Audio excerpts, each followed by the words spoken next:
Alright, still, so you're like, let's go back to that point. So you decide to like break off from working with people and you decide to like start taking matters into your own hand.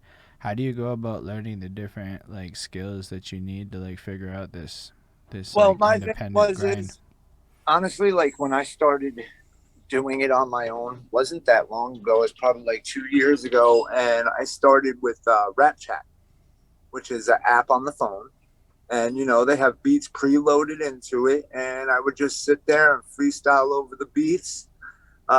Quality wasn't that good, but I really didn't care about that. I was just trying to get my word out there, and the thing is, I've also lately I found out in the last couple of years that I'm actually bipolar, and music and writing and freestyling and all that has become more of a therapy for me. Right. So it's really the focus is not so much on the fact that you want it to be the best quality, so to speak, at this point. You're just worried about getting it out. Just this is for the sake of doing it, more than actually worrying about the outcome of doing it. Well, it was more of the fact I wanted to see if, even though the quality wasn't up to par, if people were going to still listen, and hear my story and feel the pain I'm saying. And you know what? It exactly worked out that way. And that's the cool part about it, because you hear so many people saying, oh, if you don't have the quality, people are just going to bypass you. Right. And I wanted to take that stigma and change it. That's not true. There are people out there that really listen to the words, not just the quality, not just the beat. They want to feel that pain. They want to try to relate or have relation to what you're saying. I'm completely on board with that sentiment. I think that's exactly what it is. And so you find that just by putting it out like that, people are more inclined to just connect with you. People were just bypassing the overall nature of any of the hurdles and just fucking with you. But you also made a lot of songs. Yeah, I have a catalog and a half. And you're also like good at it in the sense where one of the things I was listening to about your music was more that, well, like, you didn't necessarily need an engineer to show people you could rap. And Exactly. I had an experience with somebody who shall go unnamed, and in the session we were working on, I realized this was the first time she had ever heard like unmixed vocals. I'm like, oh shit! Imagine not knowing like what you sound like.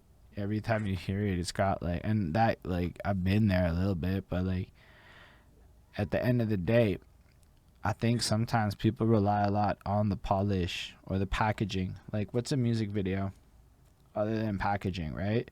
I mean, yes, there's ways you can communicate a story, but as far as like its relation to a song might be, is packaging. Either the song is packaging for the video or the video is packaging for the song. It's one or the other, you know, like that's how this relationship works.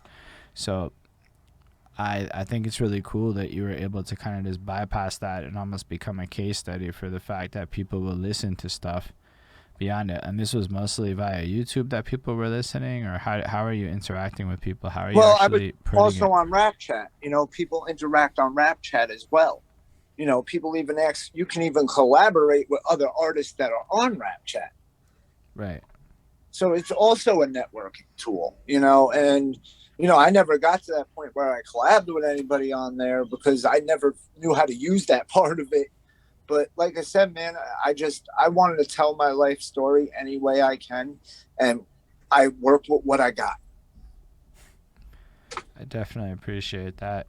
So, basically, you're pushing out all this stuff. How do you end up linking up with Sean and bring the bars and all Actually, that? the Bring the Bars group. I was searching through groups, and I was having a lot of hard times with groups. A lot of spamming, all that, and I entered his group, and the first thing I read is, this is a group for true networkers. And that meant a lot to me, because it was like, okay, see, this is showing you that he don't want the spamming. He don't want all that. He's not just doing this to make views and all that. He's doing this because the guy's actually got a really good heart, and he wants artists to be able to get out there the way they should be. Right. And so you come into the group, and you just kind of start interacting in there? I know I've seen you posting in there. Yeah, I was interacting for a very long time. A lot of my stuff, like I said, I would post my stuff. I would check everybody else's stuff. I would comment on people's stuff. And there's a lot of great artists in the Bring the Bars crew, man. Everybody's got talent. Everybody's got a gift and with this art. And the problem is with a lot of people is, and this is the thing I've heard many times in my life. Oh, you should just give it up. This isn't for you, man. There's not. Look how long it's been. But to all them people, man, I never gave up. I kept following my dream, and I'll keep following my dream because it's my dream. Right. And I'm not gonna hinder it for anybody. This is something I wanted to do with my life. This is something I wanted to be. And it's not even the fact of the money and all that. It's the fact, like I said, of relating to people, making people feel like they're not alone. No, I appreciate that. I mean, a lot of people can be motivated for whatever reasons they're motivated for it, but I appreciate the idea of not letting yourself be discouraged by what other people think. Like, I'm 33, right? So, like, yeah, there's definitely people in my life that are kind of like, oh, you still do this shit, eh? And I'm 35, so I get it. I'm like, yeah, I still smoke weed and fucking rap and live this whole life you think is debaucherous, and you're just waiting for me to go have children and buy a mortgage. Everybody wants me to get a house. Like, the whole world seems to want me to get mortgages in my life. I don't know why that's everyone's obsession, but that's the big one. It's not even kids. It's man, I got it ain't just kids, bro, because I got six. Holy 6 kids. Shit, you have 6 kids. Yes, and you know what? We do the best we can for them, and yeah, I'm not going to say we're on top. I'm not going to say we're on the bottom. We're middle class, and it's a struggle. It's stressful, especially when you got teenagers, bro. I don't have teenagers. I'm definitely in that other side of life where you don't have kids and you're going, that guy has 6 kids. 6. Yeah, I get it. But you know what, man? I'll tell you one thing. I would not change it for the world. Being a father has been the best thing that has ever happened to me. And sorry. Okay, cool. It all takes place because, my father wasn't there, bro. My real dad, my biological father was not there. A lot of my problems, a lot of my choices I've made in life is because of that reason. And as I got older, I started to realize that.